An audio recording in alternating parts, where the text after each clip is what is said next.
যিনি অ্যাসাইলাম করেছেন তার বাবা মা কিংবা তার পরিবারের সদস্য যদি তাকে দেখতে আসার জন্য ট্যুরিস্ট ভিসা চায়, তাহলে যিনি অ্যাসাইলাম করেছেন তার অ্যাসাইলাম কি সেই ক্ষেত্রে কোনো প্রভাব ফেলে কিনা? যদি কেউ চায় B1 B2 থেকে ওনার অ্যাসাইলামে যেতে চায়, ইয়েস করতে পারবে। অনেকের গ্রিন কার্ডের মেয়াদ শেষ হয়ে যায়, হারিয়ে যায়, নষ্ট হয়ে যায়, সেই ক্ষেত্রে তিনি কি করবেন? যেহেতু কাস্টমার দেশের বাইরে, আমাদের লিমিটেড অ্যাক্সেস আর ওনার ফিঙ্গারপ্রিন্টের ব্যাপার থাকবে, তো উনি চাইলে অবশ্যই ইউএস এম্বাসি যেটা আছে আমাদের বাইরে যারা, ওই জায়গায় উনি যোগাযোগ করবেন, আমরা সব ধরনের হেল্প করবে। যিনি অ্যাসাইলাম করেছেন তার বাবা মা কিংবা তার পরিবারের সদস্য যদি তাকে দেখতে আসার জন্য ট্যুরিস্ট ভিসা চায়, তাহলে যিনি অ্যাসাইলাম করেছেন তার অ্যাসাইলাম কি সেই ক্ষেত্রে কোনো প্রভাব ফেলে কিনা? না, ওটা তো আপনার আব্বা আম্মা এজ এ টুরিস্ট, বাংলাদেশে আমরা 18 কোটি লোক আছি, বিশ্বের বিভিন্ন দেশ থেকে টুরিস্ট ভিসা আসে না, এটার সাথে কোনো রিলেটেড না। এটার সাথে এটা কোনো রিলেটেড না, অবশ্যই চাইলে অ্যাপ্লাই করতে পারেন আব্বা আম্মা বাই সেলফ। আপনি করবেন না, আব্বা আম্মা ঢাকা থেকে বা ওনাদের প্রসেস ওয়াইজে ওনারা আসবে এই দেশে, ভিসা হলে আপনার সাথে দেখা হবে, করতে পারে। জি, বাংলাদেশ থেকে অনেকেই B1 B2 ভিসায় আসেন কিংবা অন্য ক্যাটাগরিতে আসেন, এসে তারা অ্যাসাইলাম করতে চান কিংবা কনভার্ট করতে চান, সেই ক্ষেত্রে আসলে আপনারা কি পরামর্শ দিবেন কিংবা কি ধরনের সেবা দিয়ে থাকেন? ধন্যবাদ আপনাকে। যারা বাংলাদেশে B1 B2 তে আসেন, প্রথমে তো হয়তো সাধারণত আপনি একবারেই আপনি অ্যাসাইলাম নিয়ে আসেন না, সো হয়তো আপনি আপনি 6 মান্থ ভ্যালিডিটি থাকে, যারা আমরা এই দেশে আসি 6 মাস পর অটোমেটিক্যালি আমরা ইলিগাল হয়ে যাই যদি আমরা টুরিস্ট ভিসা আর বিভিন্ন ভিসায় আসি। আপনারা কেউ যদি চায় যে আমি তো আমার ভিসার মেয়াদ শেষ হয়েছে 6 মাস পরে, আমি কি করব, যদি এর মধ্যে কেউ যেতে চায়, কোনো প্রয়োজন যদি মনে করে, ওনারা চাইলে আবারও যেতে পারে। 30 ডেজ স্টে করতে হবে দেশের বাইরে একবার। ওকে, 30 ডেজ দেশের বাইরে স্টে করবেন, দেন আপনি যখন আবার আসবেন তখন যদি আপনি ডিসাইড করেন না আমার আর এখন ইমার্জেন্সি যাওয়ার দরকার নাই, আমার কাজটা আমি শেষ করে আসি, চাইলে আপনি পলিটিক্যাল অ্যাসাইলাম করতে পারেন। ইজি ওয়ে হচ্ছে আপনার পলিটিক্যাল অ্যাসাইলাম। আর আরো একটা সাধারণত আমরা যেটা বলি যে ম্যারেজ কেস সাধারণত যদি হয়, এরকম যদি হয়, ওটা থেকেও আপনার গ্রিন কার্ড পাওয়া এবং অ্যাসাইলাম থেকে গ্রিন কার্ড পাওয়া। অ্যাসাইলামটা হচ্ছে অনেকটাই লাখের উপরে, কারো 1.5 বছর 2 বছরের মধ্যে সুখবর গুড নিউজ থাকে, কারো একটু লম্বা সময় লাগে, বাট যত এভিডেন্স আপনার ভালো থাকবে তত কুইক হবে। এবং যদি কেউ চায় B1 B2 থেকে ওনার অ্যাসাইলামে যেতে চায়, ইয়েস করতে পারবে। আমরা যদি আপনার B1 B2 visa which is tourist visa হোক আর আদার ভিসা থেকে যদি আপনি কনভার্ট করে ট্রান্সফার করে আপনি অ্যাসাইলাম ভিসায় যেতে চান, অ্যাসাইলাম করতে চান, আপনি অ্যাসাইলাম করতে পারেন। অ্যাপ্লিকেশন করার 30 ডেজের মধ্যে ওরা একটা নোটিফিকেশন লেটার আপনাকে দিবে, আপনার অ্যাপ্লিকেশন ওরা রিসিভ করছে, এবং তারপরে আমরা যদি আপনি অ্যাপ্লাই করে দিই আপনার সোশ্যাল সিকিউরিটির জন্য, ওয়ার্ক অথরাইজেশনের জন্য, ইয়েস, এগুলো আপনি পেয়ে যাবেন। 1 মাসের পর থেকেই আপনার কাজগুলি শুরু হয়ে যাবে। জি, একজন দর্শক রয়েছেন, টেলিফোনটি নিয়ে আসতে চাই। দর্শক কে আছেন সাথে, নাম বলে প্রশ্নটি করুন। হ্যাঁ, আসসালামু আলাইকুম। জি, ওয়ালাইকুম আসসালাম। আমি সুমন আহমেদ বলছিলাম। আমার একটা প্রশ্ন আছে, সেটা হলো বিগত 2 বছর যাবত আমার অ্যাসাইলাম কেসটি পেন্ডিং অবস্থায় আছে। এই অবস্থায় আমি কি ইউএস এর বাইরে কোনো দেশে ট্রাভেল করতে পারবো? জি, যে বিষয়টি নিয়ে আমরা আলোচনা করছিলাম সেটি ধন্যবাদ। আমরা জাস্ট একটু আগে আলাপ করতেছিলাম, যদি অবভিয়াসলি উনি বাংলাদেশ থেকে আসেন, যদি আমরা বাংলাদেশ থেকে আসার পরে অ্যাসাইলাম করে থাকি, এক্সেপ্ট বাংলাদেশ, আপনি আদার, বিকজ অফ আমার অ্যাসাইলাম থিমটাই ছিল এগেইনস্ট বাংলাদেশ, দেশের সমস্যার কারণেই আমাকে অ্যাসাইলাম করা। তো যেহেতু আপনার অ্যাসাইলাম ছিল বাংলাদেশ থেকে আসার রিজন, আপনি বাংলাদেশ ছাড়া আমরা একটু আগে যেটা বললাম পার্শ্ববর্তী দেশ ইন্ডিয়া, নেপাল, এরকম কিছু একটা আমরা চুজ করতে পারি, যেটা যদি আপনার ফ্যামিলিকে মিট করতে চান, ইয়েস, আপনি আশেপাশের দেশগুলোর জন্য অ্যাপ্লাই করতে পারেন, আপনি ট্রাভেল পারমিট পাবেন, আপনি যেতে পারবেন। সেই ক্ষেত্রে ব্যাক করার সময় কি ইমিগ্রেশনে কোনো রকম কোনো জটিলতা তৈরি হয় কিনা? কারোর মধ্যে কনফিউজ থাকে, ওটা জিরো। আচ্ছা, মানে parole or travel permit by itself, এর অ্যানসার হচ্ছে এই জায়গায় ইউএস গভর্নমেন্ট আপনাকে ট্রাভেল করতে দিছে। পারমিট আপনি ফিরে আসবেন বলেই আপনাকে travel book or travel permit or paper আপনাকে দিয়েছে। এটা আমাদের 100% নিশ্চিত যে ইউএস গভর্নমেন্ট আপনাকে যে বুকটা দিচ্ছে, দিস ইজ আপনি যাওয়ার জন্য এবং ফিরে আসার জন্য, এর মধ্যে কোনো ধরনের কোনো কনফিউজ নাই। বাট লেটস সে আপনি এক্সাম্পল আপনি নভেম্বরে দেশে যাচ্ছেন, ওকে, আপনার ডিসেম্বরের 1 তারিখে হিয়ারিং ডেট আছে, আপনার কেস পেন্ডিং অবস্থায় ছিল, আপনি জানেন ডিসেম্বর 1 তারিখে আপনার ইন্টারভিউ ডেট আছে, নো ম্যাটার হোয়াট ডিসেম্বর 1-এর আগে আপনি নিউ ইয়র্কে ফিরবেন, আপনি ছিলেন দেশের বাইরে, সে অবস্থায় আপনার হিয়ারিং চলতেছে, আইদার অ্যাপ্রুভ অর ডিনাইড হইতে পারে। যদি ডিনাইড হয় আপনি দেশের বাইরে, তখন কিন্তু আপনি ঢুকতে পারবেন আর ঢুকতে পারবেন। সো অতএব আপনি আপনাকে অ্যাটলিস্ট 6 মান্থ 3 মান্থ 4 মান্থ আগে ওরা আপনাকে ডেট দেয় যে কবে আপনার নিউ হিয়ারিং ডেট। সো যদি আপনি দেশের বাইরে যেতে চান অবশ্যই যাবেন, বাট আপনার যদি কোনো অ্যাপিয়ারেন্স ডেট থাকে যে এত তারিখে আপনাকে করে যেতে হবে, এত তারিখে আপনার অ্যাপিল করতে হবে, ওর আপনার কেস পেন্ডিং থেকে জাজমেন্ট যাবে, অবশ্যই আপনি তার আগে এদেশে পৌঁছবেন। ধন্যবাদ আপনাকে। জি, আরো একজন দর্শক রয়েছেন, টেলিফোনটা নিয়ে আসি। দর্শক কে আছেন, সাথে নাম বলে প্রশ্নটি করুন। আমি বলবো। জি নিশ্চয়ই, তবে টেলিভিশনের ভলিউমটি কমিয়ে প্রশ্নটি করতে হবে। আচ্ছা,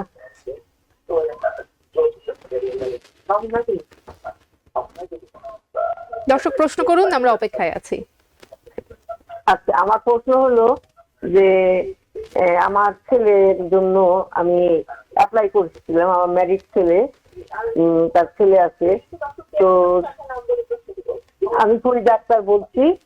আমার ছেলের জন্য আমি অ্যাপ্লাই করছি। আমার ছেলের জন্য আমি অ্যাপ্লিকেশন করেছিলাম 2014 জুন মাসে। তো এখন পর্যন্ত আমি আর অন্য কোনো কাগজপত্র পাই নাই। আমার ছেলে ভিজিট ভিসায় আসছে।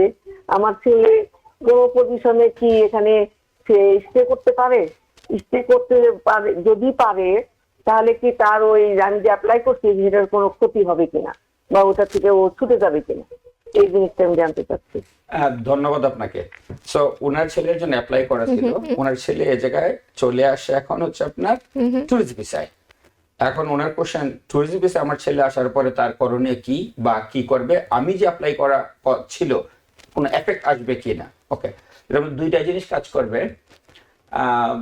আমি জানি না ওনার ছেলের বয়স কত।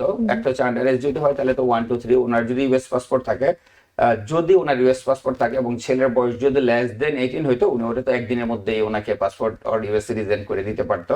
সম্ভবত সেটা না, ছেলের বয়স বেশি। ওকে, গুড। সো উনি যদি চায়, না ওনার হয়তো 5 ইয়ার্স এর মাল্টিপল আছে, উনি 5 ইয়ার্স এর মধ্যে যতবার মর্জি উনি আসা যাওয়া করতে পারবে, বাট কোনোদিনে যেন 6 মান্থ ওভার স্টে ইউএসএ না করে। উইদিন 6 মান্থ উনি ট্রাভেল করতে পারবে। আপনার অ্যাপ্লিকেশনের সাথে ওনার কোথাও কোনো কনফিউজ অর কনফ্লিক্ট থাকবে না, জিরো। সো অ্যাবসলিউটলি ফাইন, উনি যতবার মর্জি আসা যাওয়া করতে পারবে। আরো একটা জিনিস, যদি আপনি চান যে আমার ছেলে যাবে না, আমি অ্যাপ্লাই করা আছে ওই জায়গা থাকার পর আপনি ওটাকে অ্যাডজাস্ট হয়ে যেতে পারবেন। বেটার যদি চায় উনি 6 মান্থ স্টে করার পরে যাবে, অথবা উনি এই জায়গায় এই অবস্থায় থাকবে, আপনি তার জন্য অ্যাডজাস্টমেন্টের ব্যবস্থা চাইলে আপনি করতে পারেন। জি, ওটাও করা যাবে। সজীব হোসেন আমাদের সঙ্গে ফেসবুকে যুক্ত আছেন। তিনি বলছেন তার একটা প্রশ্ন আছে। তিনি আগে দুবাইয়ে ছিলেন এবং দুবাই পাসপোর্টে তার নাম ছিল সজীব। এখন তিনি যে পাসপোর্টে আছে সেটাতে তার নাম হচ্ছে সজীব হোসেন। এখন তার প্রশ্ন হলো তার দুবাই পুলিশ ক্লিয়ারেন্স কিভাবে নেবেন, কারণ দুইটা পাসপোর্টে দুইটা নাম আছে। একটু কনফিউজ কোশ্চেন ছিল, উনি কি নিউ ইয়র্কে আছেন ওর ইউএসএ তে আছেন ওর আসবেন, কি লেখা ছিল?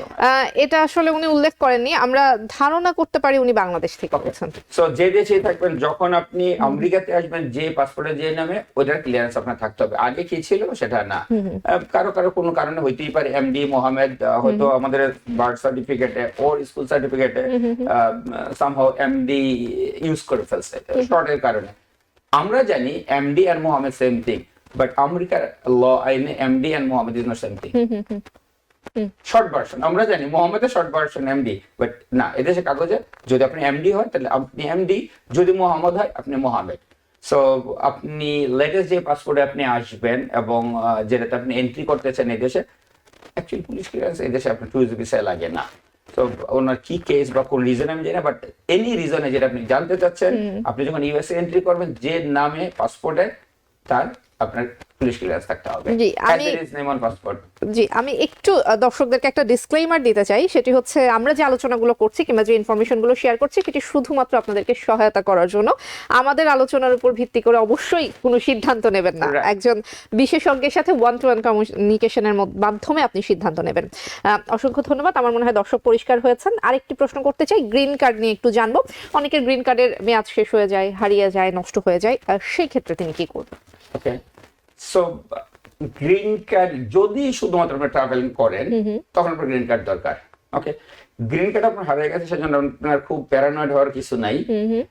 ওর অতিরিক্ত ভাবে আপনি লাইক অনেকে খুব বেশি চিন্তা করে না, সিম্পল। আবার আপনি অ্যাপ্লাই করেন, ওরা আপনাকে দিবে, হয়তো একটু সময় লাগবে। That's all. বাট এতে আপনার ক্ষতির কিছু নেই, বাট ইয়েস আপনি আর্থিকভাবে ক্ষতিগ্রস্ত, বিকজ আবার আপনাকে পে করতে হবে, আপনার ফিঙ্গারপ্রিন্টের জন্য পে করতে হবে, গ্রিন কার্ডের জন্য আবার আপনাকে অ্যাপ্লাই করতে হবে, রিপ্লেসমেন্ট গ্রিন কার্ড ওরা আপনাকে দিবে।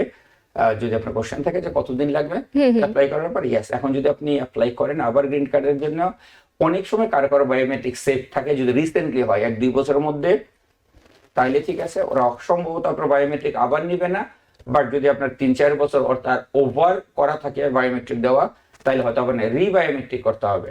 আপনি প্রথমে অ্যাপ্লাই করার পরে আপনার 30-60 ডেজের মধ্যে ওরা চিঠি পাঠাবে, দেন ওরা আপনাকে বায়োমেট্রিকের ডেট দিবে, বায়োমেট্রিক দিবেন, তারপরে ওরা আপনার নতুন গ্রিন কার্ড মেইল করবে। So simple. জি, বাংলাদেশে যে যদি কারো গ্রিন কার্ড হারিয়ে যায় সেই ক্ষেত্রে তিনি কি করবেন? ওকে, সেম প্রসেস, একটা লং প্রসেস। যদি বাংলাদেশে হয় এরকম, আমি অনেক দেখছি, আমাদের কাছে অনেক ক্লায়েন্ট আসে যে আমার ছেলে তো দেশে গেছে, দেশে যাওয়ার পরে তার লাগেজ আর ব্যাগ সামহাউ লস্ট, তার মধ্যে পাসপোর্টও নাই, গ্রিন কার্ড নেই, কিছুই নেই, এখন সে কিভাবে আসবে? সো তাদেরকে আমরা সাধারণত পরামর্শ দিই, যেহেতু কাস্টমার দেশের বাইরে, আমাদের লিমিটেড অ্যাক্সেস আর ওনার ফিঙ্গারপ্রিন্টের ব্যাপার থাকবে, তো উনি চাইলে অবশ্যই ইউএস এম্বাসি যেটা আছে আমাদের বাইরে যারা, ওই জায়গায় উনি যোগাযোগ করবেন, ওরা সব ধরনের হেল্প করবে। জি, আমি সোশ্যাল মিডিয়া থেকে আরেকটি প্রশ্ন নিব। এমডি সেলিম আছেন, তিনি বলছেন তিনি ইউএস এর বাইরে যাবেন, তার অ্যাসাইলাম কেস আছে, সেই ক্ষেত্রে তিনি একা নিজে অনলাইনে অ্যাপ্লাই করতে পারবেন কিনা? অবশ্যই পারবেন, উনি যদি সবকিছু ভালো জানেন, আমরা যারা কাজ করি আমাদের মতো যদি উনি ভালো জানেন, অবশ্যই করতে পারবেন, কোনো আপত্তি নেই। জি, ভালো করতে পারবেন। এই ক্ষেত্রে আসলে একটা প্রশ্ন আমি করতে চাই, সেটি হচ্ছে অনেকে নিজে অ্যাপ্লাই করতে চান, কিংবা অনেকে হয়তো চেষ্টাও করেন। আপনি একটু আপনার অভিজ্ঞতা থেকে বলবেন কিনা, আমাদের কমিউনিটিতে, বিশেষ করে বাংলাদেশি কমিউনিটিতে যারা নিজে অ্যাপ্লাই করেন, তারা কোন ভুলগুলো বেশি করেন? এর জায়গায় যেটা থাকে, প্রথমে আমি যেটা বললাম যে আপনার কান্ট্রি সিলেকশনের ব্যাপার থাকে, রিজনটা, আপনি যে পলিটিক্যাল অ্যাসাইলাম করার অবস্থায় আপনি ট্রাভেল ডকুমেন্ট চাচ্ছেন অথবা প্যারোলে যেতে চাচ্ছেন, ইউএসসিআইএস কে আপনার রিজনটা একটু বুঝাইতে হবে যে ভ্যালিড রিজনের কারণে সে আপনাকে ট্রাভেল ডকুমেন্টটা দিবে। ওটা যদি আপনি সুন্দর মতো ওদেরকে এক্সপ্লেন করতে পারেন, ফাইন।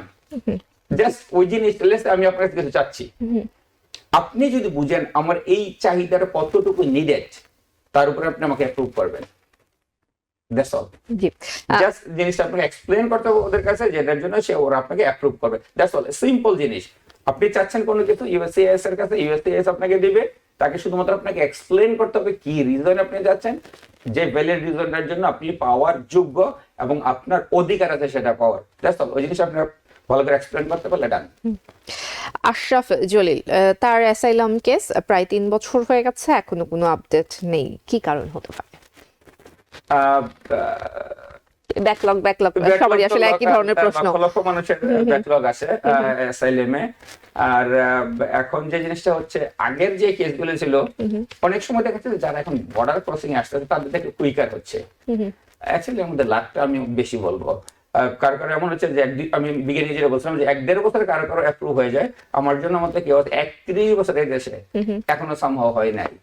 সো কারো কেস যেটা হয়, লেটস সে যদি কারোর নামটা হয় মোহাম্মদ আলী, অটোমেটিক্যালি পেছনে পড়বেন, বিকজ মোহাম্মদ আলীটা এই দেশে ব্ল্যাক লিস্টেড। আচ্ছা, then Abdur Rahman is a black listed.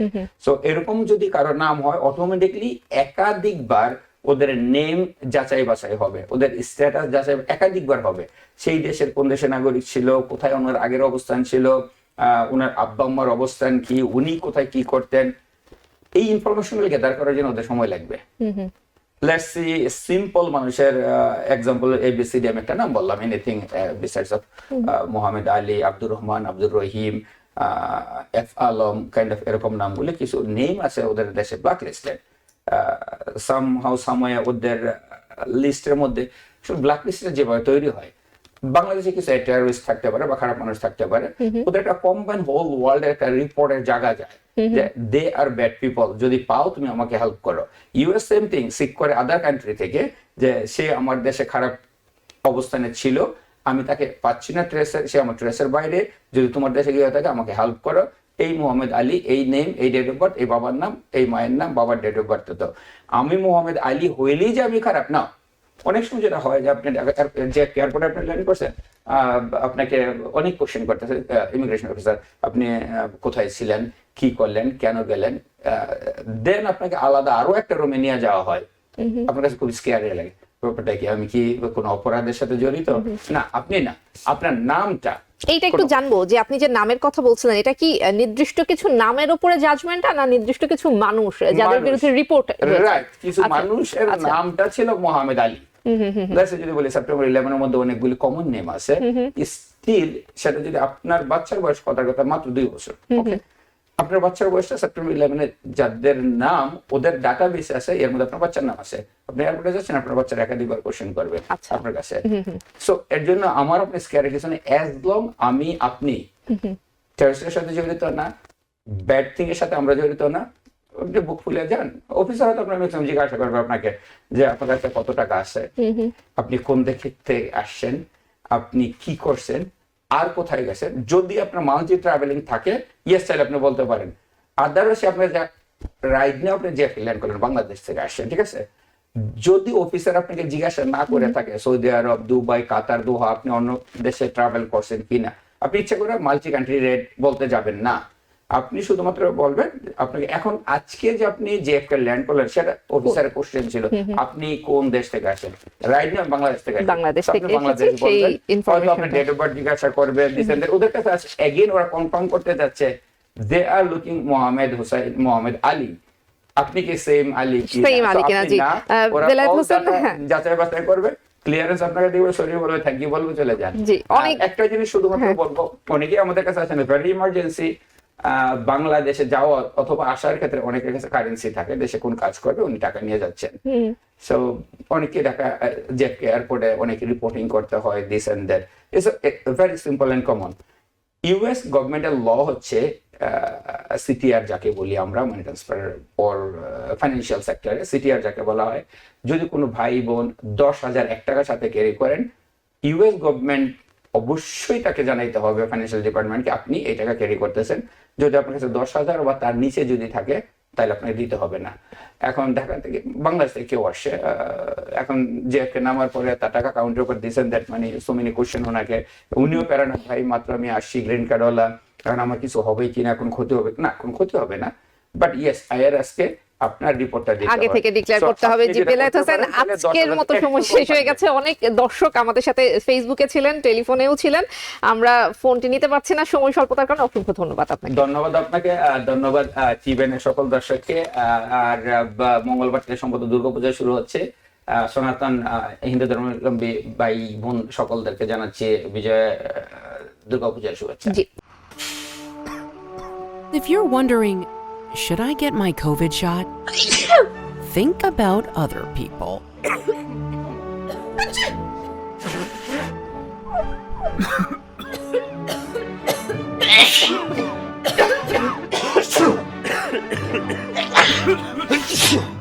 Set a date to get your COVID shot and RSV if eligible. Learn more at nj.gov/health/vaccines. New York থেকে সম্প্রচারিত TVN 24 টেলিভিশন বিশ্বজুড়ে বাঙালির কণ্ঠস্বর।